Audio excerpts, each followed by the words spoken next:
and complete yet another upset on the day. Picks and bans are ready to go for Game 3, the decider here between Immortals and TSM. And we'll see if Dardoch and Co can make it happen. All right. Are we going to find the LeBlanc, the Varus? Which one's it going to be? The Malzahar, the Shen. No, it's going to be either LeBlanc or Varus. And then it's going to be... You owe me. No, I don't. Okay. Fine. I didn't bet it wasn't going to be. I was adding other options. I was adding all 6 bans. You're just claiming the first side, red side ban. Well, I'm going one at a time here, buddy. We weren't going in order. Now, the question is, though, honestly, do they want to ban out the Shen versus Hanser? Because last time they took the Rumble right into it. Very happy to do that. You know, good lane, good for team fighting, good for shoving people off towers. They very well could do the same thing here. It's shaping up similar. Malzahar still not going to find his way into this series. Oh. I didn't expect Jace this early as the ban. Interesting. Pobelter did have a good Jace game. He did. Earlier yesterday. So definitely a nod to him. As well as a couple of possible carry champions for top lane. Now this is interesting because looking at the Game 1 picks and bans, it's the exact same 3 bans for Immortals. And for TSM, they're going to switch to the LeBlanc and Jace position. So the same 6 bans, the Rengar first pick was replied by Shen Lulu. Run it back. And Immortals would rather take the Shen themselves and change things up. So, the first change since the Game 1 pick ban. I do actually think that the Rumble is still the best way to go about the answer to an early Shen like this. But TSM, there are other options. Gangplank is also a pretty good answer I like into an early Shen like that.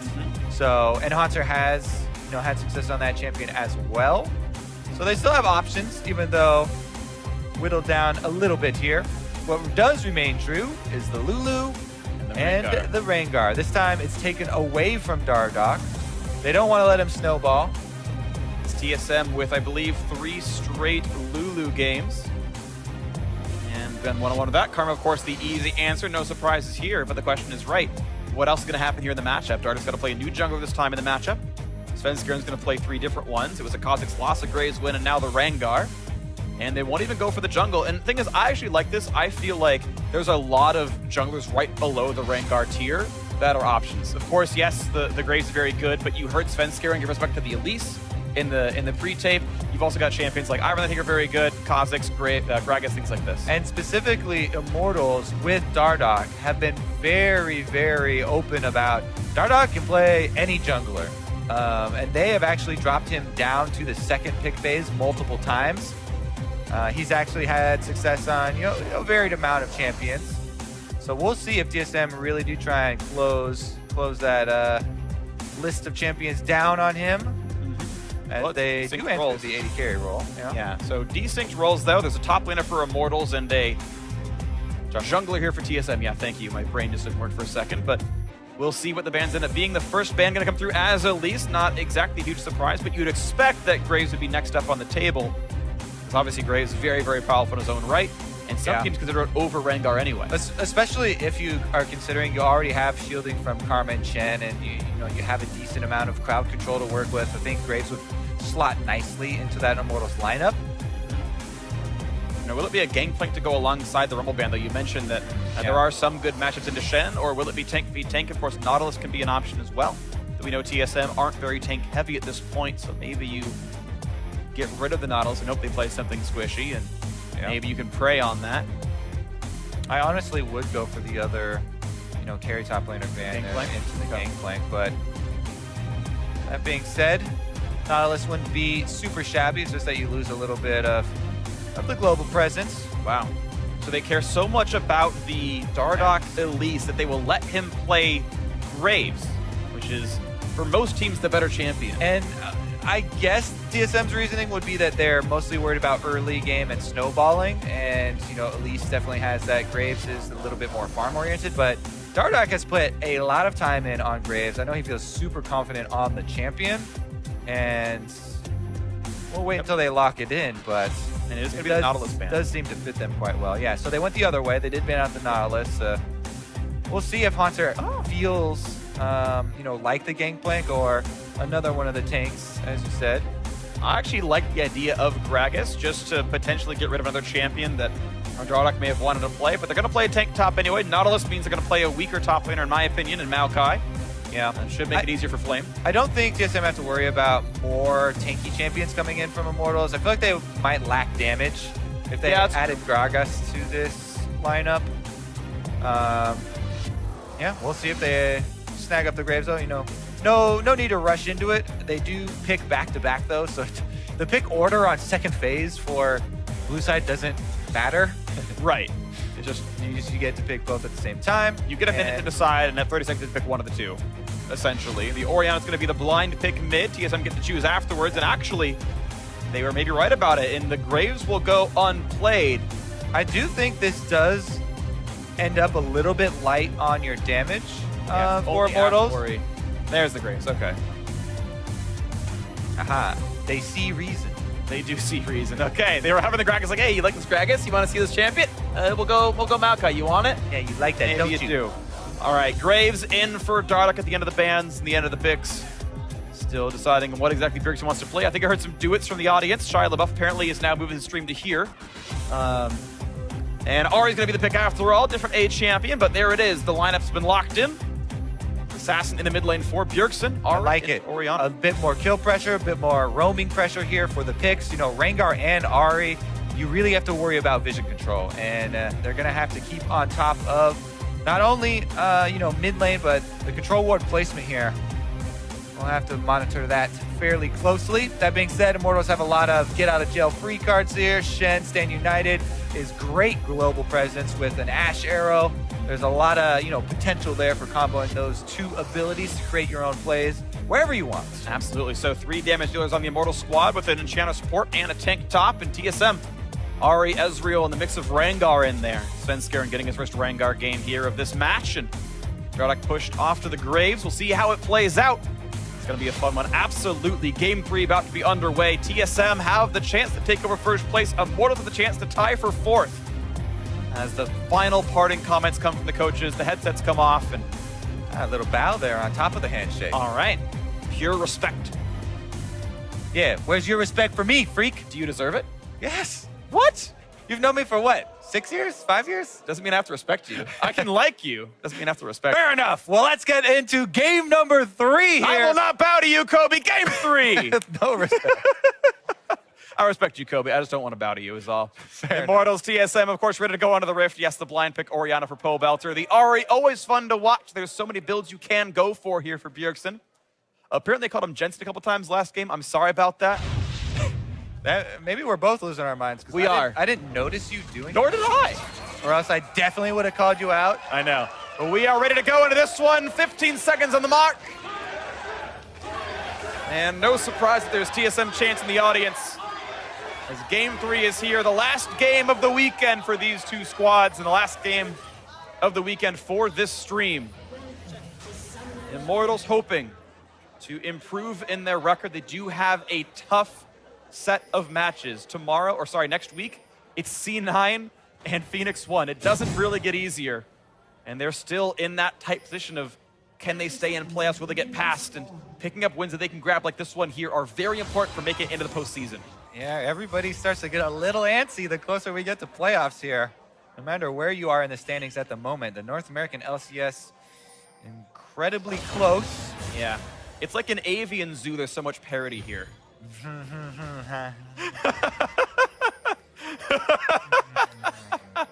Yes. All right, well, we've also got the Raptors being scouted out. No surprise there. Yeah, more birds. You like it. Thanks, buddy. But we probably will have, oh, actually, Svenskeren, you know, seems like maybe this is just for defensive purposes, but both of the junglers could very well just do the regular starts, Raptors into red. And it looks like that was just a cautionary positioning by the red buff there for Sven. He will get right in for the bonus experience. So often, you gotta watch your mid laners if you want to start here, because almost every mid laner I've ever been with is like, oops, I accidentally stole a couple of the small ones. My bad, I was just trying to help you out. I like your mid laner impression, by the way. Oops. And then I go, oops, I accidentally stole your blue buff when I was trying to hand it off. That explains Smithy's gameplay. Who he keeps taking his Raptors. Honestly, though, they got all their small raptors. Everything's great for the junglers. Right onto the reds. Actually, a lot faster here for Dardoch, and he's on the early warpath, going for an invade. Pings down early. Their bottom lane is pushing up nicely, so I like this. We'll see if Rengar blast cones over. Some people try and gain distance by doing that, and he does! Whoop. Ah, he did it! He finds Dardoch, and Biofrost is here. I've done that before into someone already waiting, though, so that's what it's going to lead. The excitement came from. All right, so Dardoch is buying time here. They're really just kind of trading blows and not getting much done. 2 camps have been cleared for both junglers. Looks like with Ole here, there's reports no smite. He jumped right into him. Dardoch's got to be careful, but The wolves have come to defend their jungle. And his Pobo's going to get ignited. He can die! The cannon minion, it gives up as it gets out of range there. But man, this is an intense blue buff battle. Dardoch eventually is able to walk away claim with it. that he will be the victor. Nicely done. Didn't have to play mid lane to be the victor here. Takes that one away. Svenskira takes the wolves. Level 3. That's what they get for trying to defend his jungle for him. Yeah. Jeez. Repaid with no loyalty or respect. That's Meanwhile, Dardoch gonna go lay down a couple of... No Ignite for Bjergsen. I think he could have thought that, but I don't know if he knew where Svenskeren was. Honestly, how worth it is it to? I mean, you're wasting a bit of time. You can get right back to farming. Every second for a jungler is pretty important. I feel you. You're probably right. You're a way better jungler than I am. Honestly. And Flame. Nice ward on the Krugs to help track what's going on. And he's waiting on the satchel for some reason. You just want to make sure the camera was on him.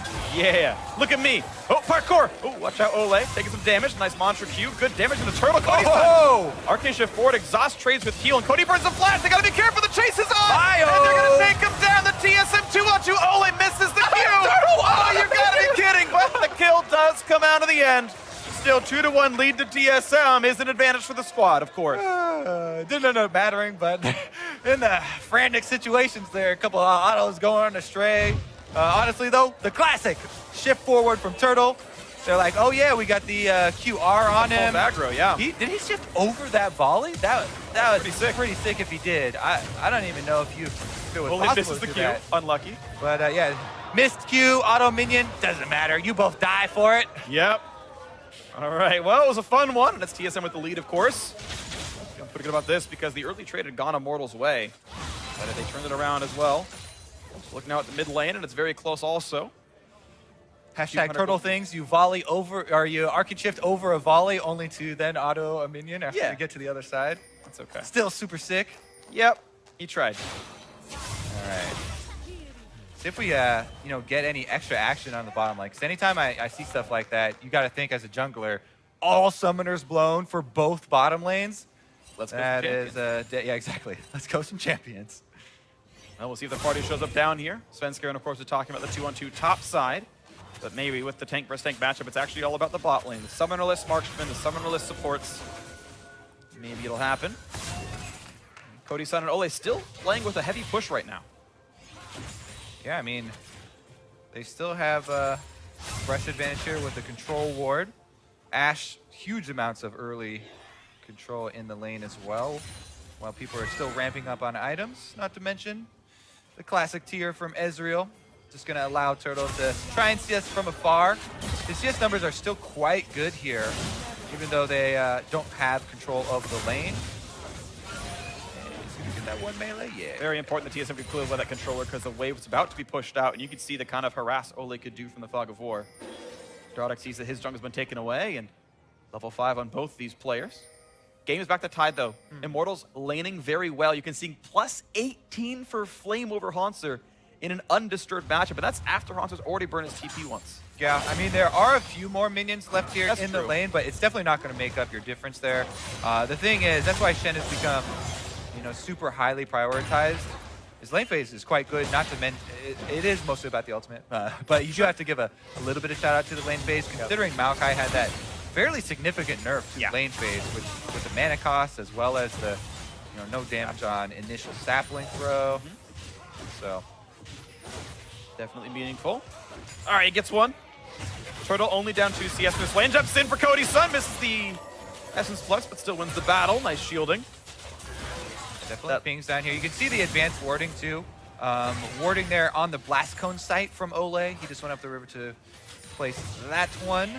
Yep. Blascone is down as well that he knows, but the little squiggly thing usually means it's coming soon, I think, right? I believe so, yeah. It tells you when it's going to be coming up, I think. It's growing. You need to Yes. water it. Something like that. Meanwhile, Bjergsen post level 6, always looking for opportunities to go aggressive. Right now they have a lot of vision control around that mid lane, which we were hyping up earlier before all the action broke out around bottom. But still is definitely important. And Bjergsen, every time he pushes up the lane, you can see he gets kind of an aggressive peak. He's got pretty forward-facing wards around there as well. Svenskeren now being level 6 on Rengar might be a good chance to combo a play here. Definitely going to look for what he can do with the level 6 Rengar. It's going to be a big moment. Svenskeren's typically been out jungled by Dardoch in this series. This time around, though, he's got through the early game equal. Small XP lead for Dardoch, and gold-wise, it's actually 400 up for the Graves, and that's actually pretty meaningful. It's why this game is actually close, and actually it's Immortals winning in gold right now, despite being down the kill. Welter with the favorable Thunderlord's trade. Anytime you get the extra ability off to get that third proc, and your opponent not able to find it, going to be very good for your trading purposes. And in the end, it is going to be Svenskeren taking away that blue. Yeah. I believe it's for cooldown reduction on your first ultimate for Rengar. And everyone's like, oh yeah, you don't use mana. The cooldown level 1 is pretty long on it, and Sure. you know, it could be very crucial when the game is so close at this state. Yeah. We'll see if that ends up meaning anything or not. It might not. I think some of it also was due to the fact that Welter was really heavily pushing, but here comes the ult play. He sees Paul Welter. Bjergsen can chase as well. There's the first flash. Gonna jump over the wall to get it. Here comes Shen. Can they shockwave it in time? He's not gonna get to. The kill just comes through cleanly. Nicely played there by TSM. The first ult pays off. Ooh, it's gonna chain right into a blue steal on the other side, I believe, because yeah, Dardoch's showing here on that side means Sven can move right into a counter jungle after Well a done, successful TSM. gank. But look at this, how aggressive Oleus finds while Turtle the arrow. No, he's not gonna flash it well enough. Turtle's dead. The kill comes through. Beautifully played on Immortals. Get revenge for the bot lane and earlier. Oh man, Ole and Cody-san have really been the stars. You gotta kind of pause before you say it, but yeah, you know, Dardoch in the first couple games in this series, yeah. Yesterday, it was about the bottom lane, and they come up big here in game number 3, which is a crucial moment. They're really, you know, finding improvements. And it's really interesting because that's what it, to me, is so much about the North American LCS at the end of the season is how good are you? Forget your record. If you can make playoffs, and how good are you as a team to make that push? But here's Flame. Damage to Hanser, but Svenskeren's coming around. Flame has to flash the Bola, and there's not going to be much of a chase, but the root is there. The flash to follow gets a bit of a dodge, going for a bit, but out of HP, and the kill comes through. Nicely done by Svenskeren. A good setup for Hanser as well. Not even having to burn flash. Shockwave not meaning that much in a Bjergsen. He stays alive in the lane. May have gotten a little ahead of myself. I don't know about stars, but they're definitely playing better in the bottom lane. I respect your opinion. They are able to at least you know, bring some back here for Immortals. Very close game here. Let's see if Sven can really chain that into anything. Because before we were talking about, oh yeah, Dardoch, you know, he's been out jungling this pretty much this whole series. Ooh. Auto RE, not going to go for it here. Thing is, he had the chance to do so. He landed the auto attack. I'm surprised he didn't go for the combo. Maybe he was low on mana. Fairly healthy Maokai too, but you know, going for it. If you're willing to flash, you might as well combo, though, I feel like. But, no, well, not going to happen there. Oleo is going to find Bjergsen. He's suddenly surrounded, and goodbye. He is just dead immediately. Yeah, he finds Bjergsen and Svenskeren and Biofrost. Yep. And that's too many to find, as TSM should be able to grab the Ocean Drake pretty effortlessly after that one.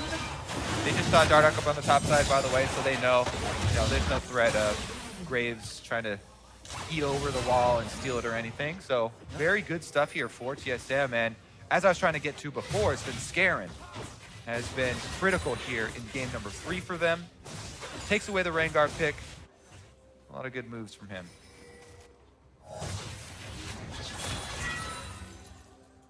And the game is still tied, though. The Rengar takeaway definitely has gone well for Svenskeren, who's got 60% KP so far this game. Of course, it's hard to do that any better when your bot lane gets a random double kill in the landing phase level 2. But now a play to the bot side. Biofrost does have flash. Cody-san doesn't go for the ulti. You didn't really want to go for the support in a 2-on-2. The actual marksmen do more damage overall, and they're the ones worth focusing. Ocean Drake, really nice for Ezreal though this early. You have infinite mana, you can spam Q on cooldown and never It is actually possible to run out with a tier if you Q on cooldown, and this time you won't. That's helpful. That's great. I love not running out of mana.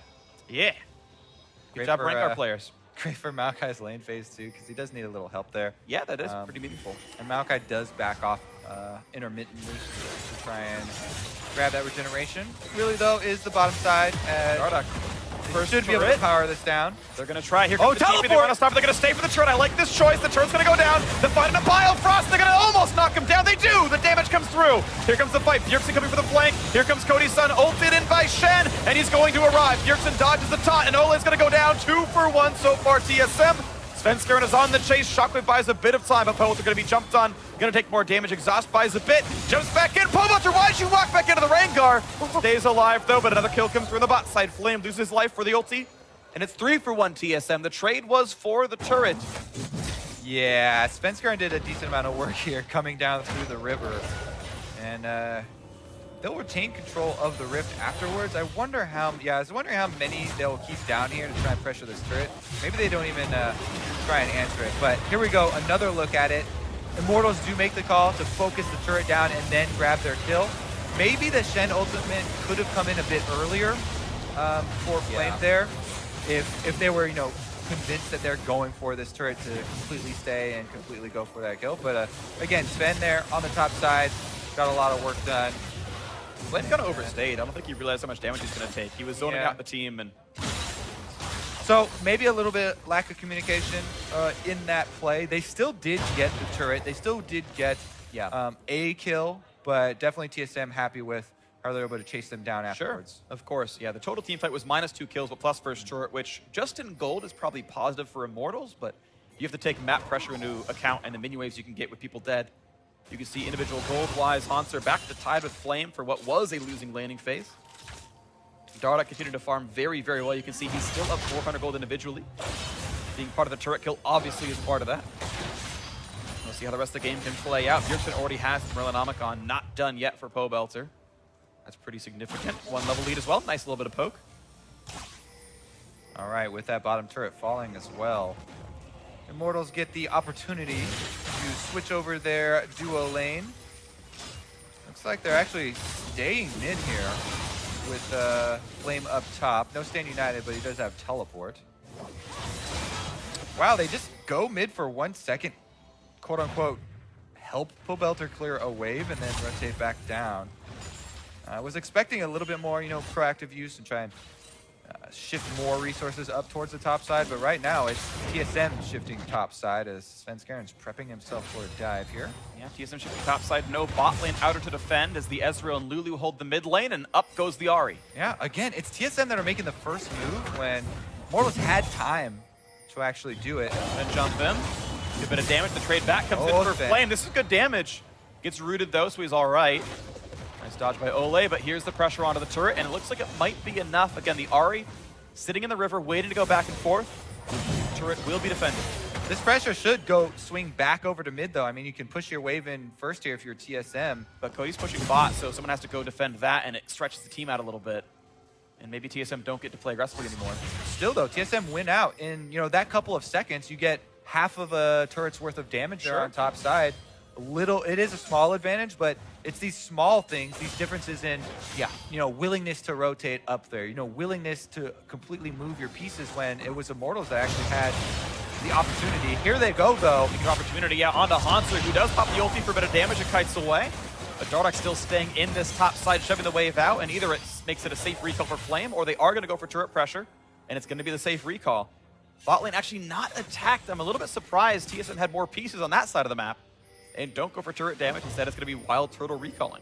Yeah, Infernal Drake is going to definitely draw some more wards, I believe. 30 seconds people have to get over there and try and get down some wards. Mostly right now, it's TSM doing all of the prep work here. And it might be Immortals showing up to the quiz a bit late. You're still waiting around. If they don't in front of this, it's actually incredibly dangerous. The game is fairly close, even though the kills are lopsided. Yeah. But they're moving in with sweepers, making it a little bit safer. 200 gold lead for Immortals, looking to play around this bottom side of the map. The Drake is spawning with Infernal. Both teams want it. TSM right now, the Ocean Drake means nothing as all the teams are full HP. That's going to be a non-factor right now. Mid cleared. There are a bunch of wards behind Immortals that, Hunter has an opportunity to flank them inside this red quadrant. TSM have better vision. They got Scuttle Crab as well. 4,000 HP left on this Drake. Svensker going to stay and tank it up. Here he goes. Hunter's coming in. Dardak wants for this one. Arrow's going to land on Svensker, and he's not going to burn the Frosty. He is now. Good smite.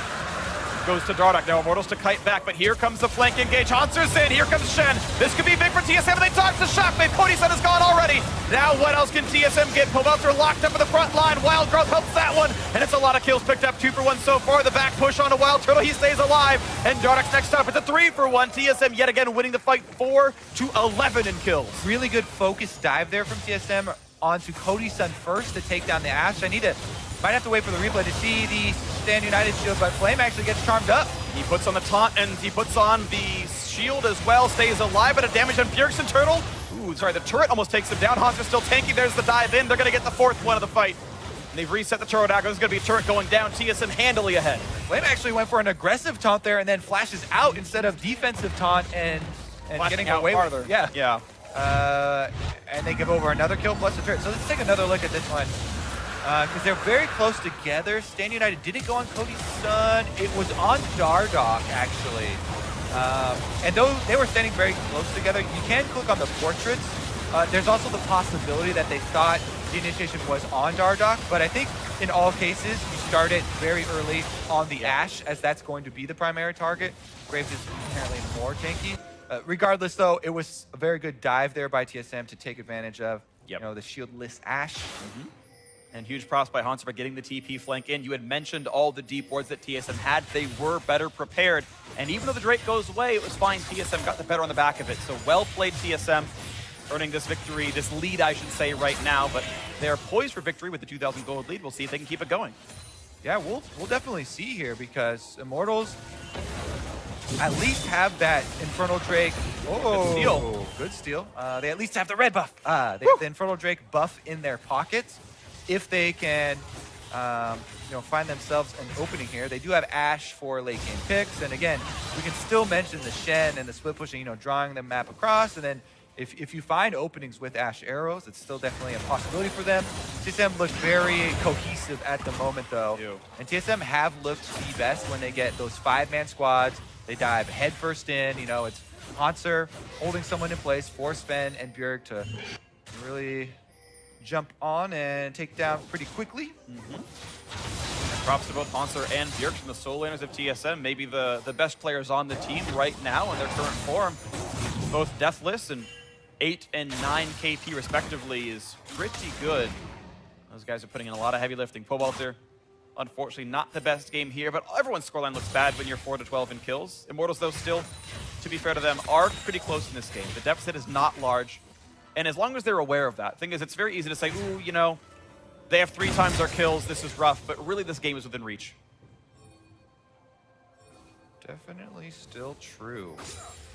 And it would be such a big win for them if they could get it as well. We've been talking so much about the standings for this week and the coming 2 weeks.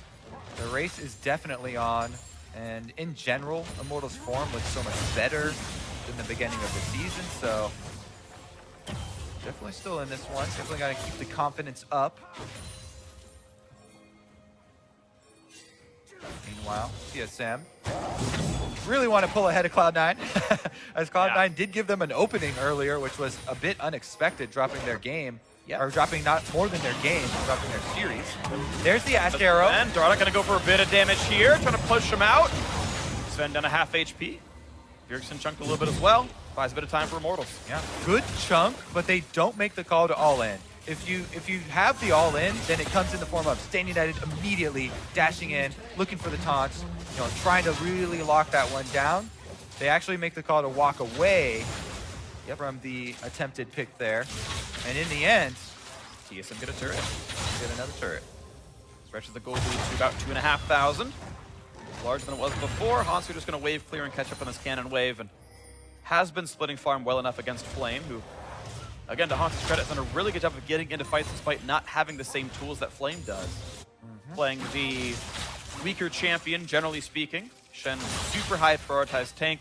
Maokai maybe number 4 in the list. Well, it's funny because the nerfs that we talked about are all mostly laning phase nerfs for Maokai. They are. Still becomes the same massive tree trunk for the front line and scales super well into late game. I agree in the scaling. It's just he's done better in the first 20 minutes, which is where those nerfs hit him, right? Like, it's supposed to be worse for him, and yet he's up 2 levels after the landing phase. He's got, you know, this turret to work down with, and of course, Hanser's lead makes it easy.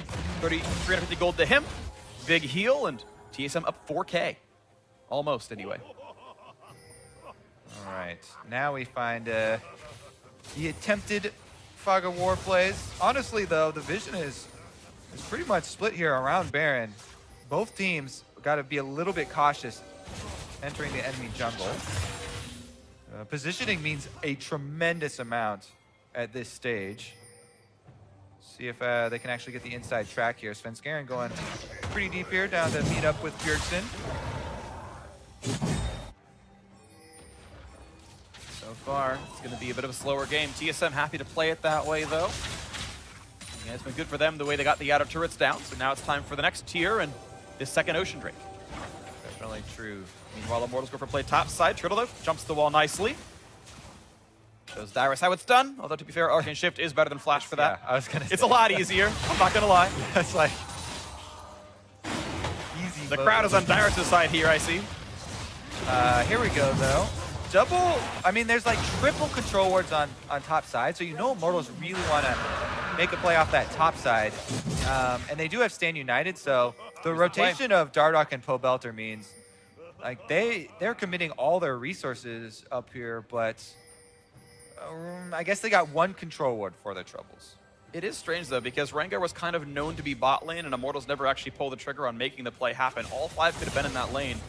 Rengar had no hope of joining in time. Immortals don't go for the dive. They don't get the turret damage, and they're slowly bleeding small parts of the map away. 3,500 plus the double Ocean Drake. TSM have been taking more of the map in neutral state.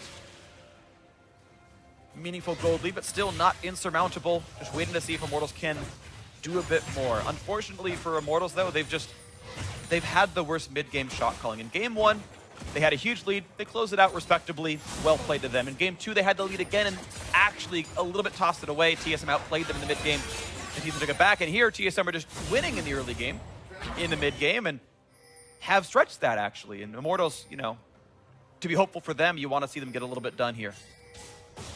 Well, in order to get something done, they're looking for the Ash Arrows. Like we keep prepping. Those you do want to shoot from Fog of War, so those control wards are sites for that. Rengar, though, not going to give him much time. Look for the root kits on Apova. He's going to be gone for this one. Exhaust is on the True Shot barrage, and they get away from the Shockwave. Beautifully played. TSM find the kill, and no counteraction at all. Very close here. Let's see.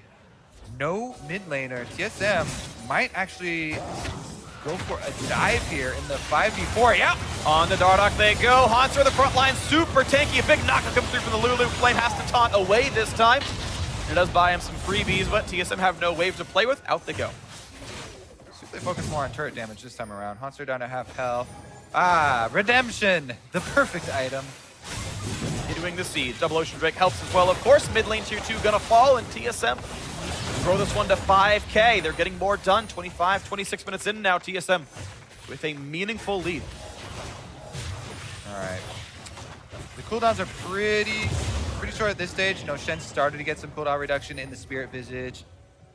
Usually, a lot of Shens will take scaling cooldown reduction runes as well. He might have gotten Magic Resist for his matchup versus Maokai, but regardless, it will be much shorter just by leveling it up as well.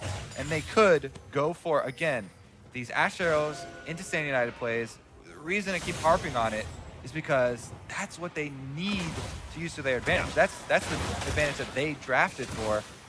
Whereas TSM, we mentioned, you know, the scaling of the Maokai, the power of the spearhead style. Yeah. Is what TSM has to work with, and that's something that you can really rely upon to enable you some good vision coverage. Yeah, Scuttle Crab is going to be there for a while, but so much work goes into placing control wards that there's no rush for TSM to knock this down. Anyway, Arrow's going to land on Biopress. That should be enough. Exhaust is on to buy some time. The burst is there. Shot's going to get it with Redemption. And he pops the ulti to make sure he's going to be okay. Biofrost gets away with it. He exhausts the flash and his ulti all used. That's advantage Immortals. TSM live another arrow, though. Yeah, they do. All right, let's see what Immortals can do with their map control after that chunk. Can they get him off this turret? He's going to try to wave clear, and he's going to do a decent job of that. And in a 4 versus 1 almost, nothing meaningful is actually done there. Yeah, bit of damage on the turret and a collapse here. As you could see, Maokai attempted roam up. There is a control ward there that would spot him if you made it any further. And TSM decide, yeah, we've defended the siege. Pull right back off. Cody-san actually segueing down to the last whisper. As an individual item, for 1,300 gold is definitely better than BF Sword would be, considering there's a big product gets it. Yeah. It's the best you could do against this Hanser Maokai, but because they're behind in gold, having to delay Infinity Edge, not staying up on your crit curve is actually pretty rough. Ashe can normally do really big damage, but behind on gold, you never really keep up with the tanks. It's going to be hard for Cody-san to be meaningful outside of those arrows, unfortunately for him. Yeah. I mean, he's got the extra cooldown reduction coming in, so at least he can fire more arrows. Yeah. Hanser now is going to be on the run. I question how long, I question how long you want to chase that guy, considering you have very incomplete vision. Look at the starving TSM have done. Not only have they cleared out all these control wards, but starving out those regular wards, timing them out, keeping Immortals pinned up in their own side of the jungle. TSM have really done a very good job of claiming complete control of the vision around the most important spots, you know, later in the game here. This barren cove. Scuttlecrab is timed out as well, and it's good for Immortals that they take this opportunity during the recall to go quickly plant a bunch of new wards. We'll see if the setup can continue. 4,500 remains the lead as TSM keeps taking over the map. 40 seconds on this Mountain Drake. It's a great late game Drake to have, of course. There is still only one Scryer trinket as well on Immortals. We never saw Pobelter switch over. He's still using yellow ones. I think because they have Hawkshot, it's fine. I don't think you need That's fair. to dedicate that heavily. What I am scared of is the fact that Cody-san has actually picked up the QSS right now. I feel like you're not allowed to push your damage down that much when you're the team behind. I know Maokai is scary. I know Ari can be scary, but I feel like Mortal Reminder, if you're going to finish that, is just better. Well, at the moment, it's more important that Svenskerin's made his way down to the bottom side of the map here. Yep, that's going to go down. Nicely done by TSM. It's also really good prep for the Drake. I mean, yeah, they can grab the red buff first, but they're trading turrets essentially and adding an extra Drake on top of it.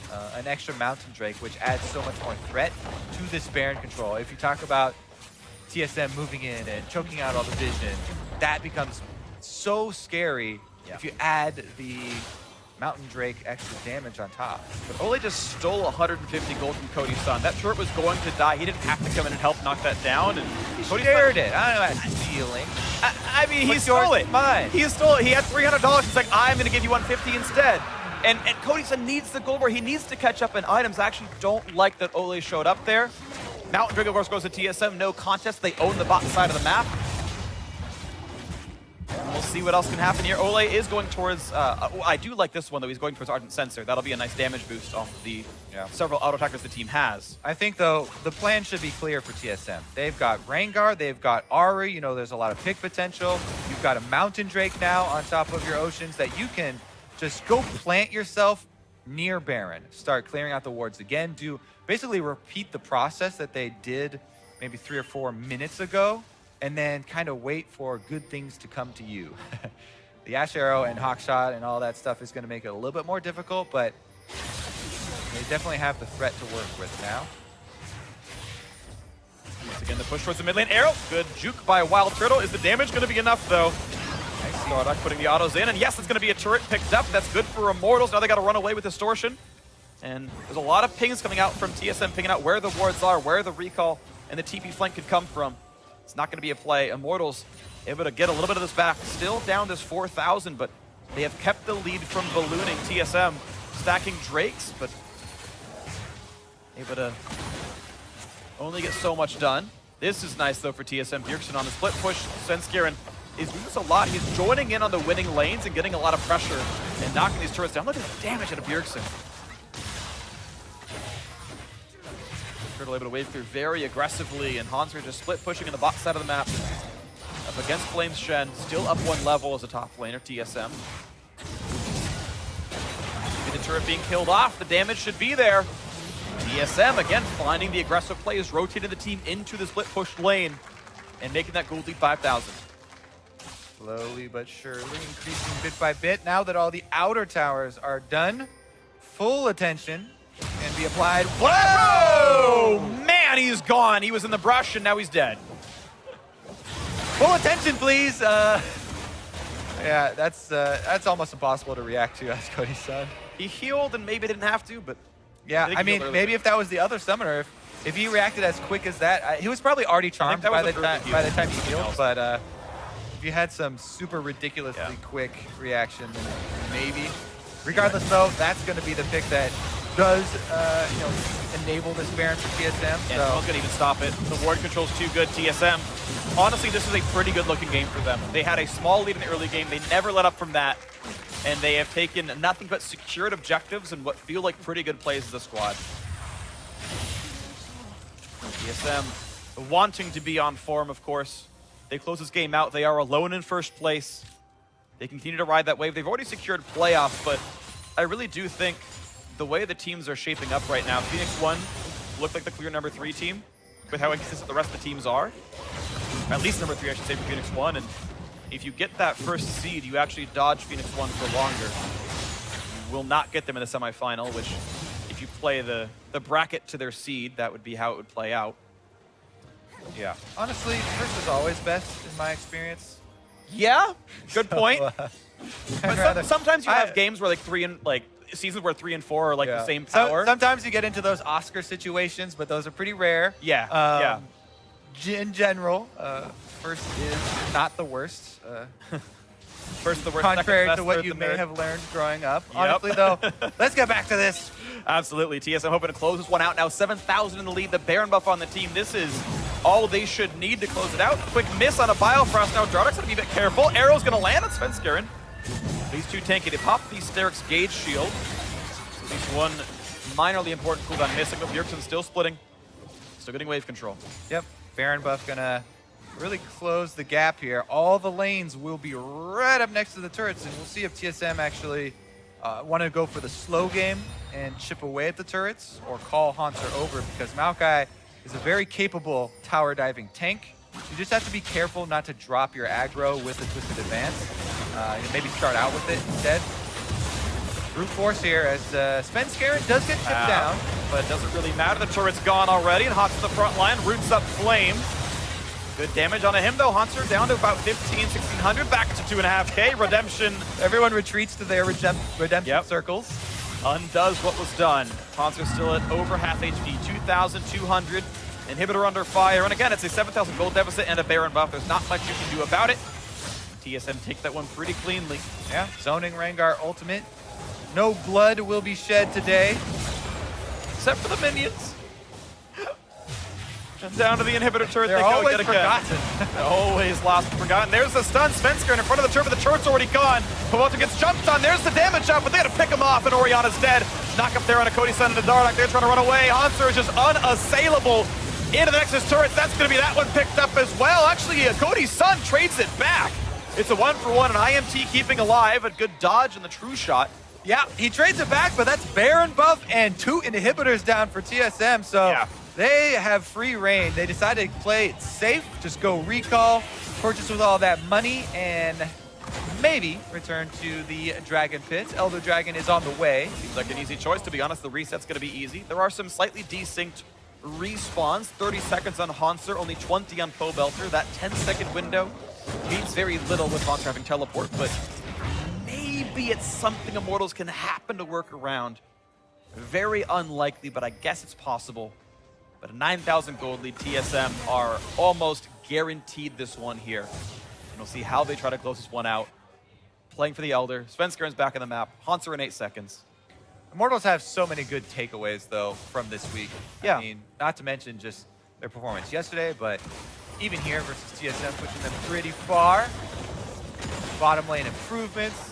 You know, Dardock has some good carry games. So, in their race for a playoff spot, definitely can be pretty happy. They'd love to have that feather in their cap of being able to, turn this one around and making that miracle comeback. But even if they aren't able to, well, actually, here's the trigger. We're going to find out pretty soon here. Ari topside is a 5v4. Immortals can look for the team fight and hope that without Bjergsen it can go well. Wild Turtle poked out a bit. Immortals really need this to be a fight, and TSM probably shouldn't engage without Bjergsen. Still battling for the Elder Dragon, trying to knock this one down. 3,000 health Fight. on it. Fight's gonna reset. Here comes the Battlehawk to the front side. Still 5 seconds from Bjergsen. They're gonna try to take down the tank, but here comes the re-engage. They've caught the damage, but Dardoch stays alive. And here comes Bjergsen into the mix, and a nice redemption heal will keep Svenskeren afloat as well. Dardoch still fighting a resetting Baron. They're healing back and forth. They've caught out Flame. He's a bit tanky, but he's gonna go down and lose the Guardian Angel. Haunts are a bit low. The damage comes in. Turtle almost picks him off. Flame respawning, but the damage should be there from the Ezreal. Bjergsen flashes, gets the damage, picks off Dardoch, and Turtle's on the chase. He chooses to flash forward, finds himself the double kill, and he's done everything he's wanted to do in this game. 3 picked up the Elder Dragon as well, and that's going to be all it takes to close the game out. TSM have everything they need to take this series 2-1. Bjergsen's on the chase. Cody's Sun flashes. Oh, run for the fountain. Does it even matter? KDA! Ole is gonna die as well. He's gonna end this game 1-4-4 in TSM fashion. They lose game 1. They scare all their fans, then say, don't worry guys, we were just sandbagging. They close it out in the end, and TSM take control of first place to close out week 7.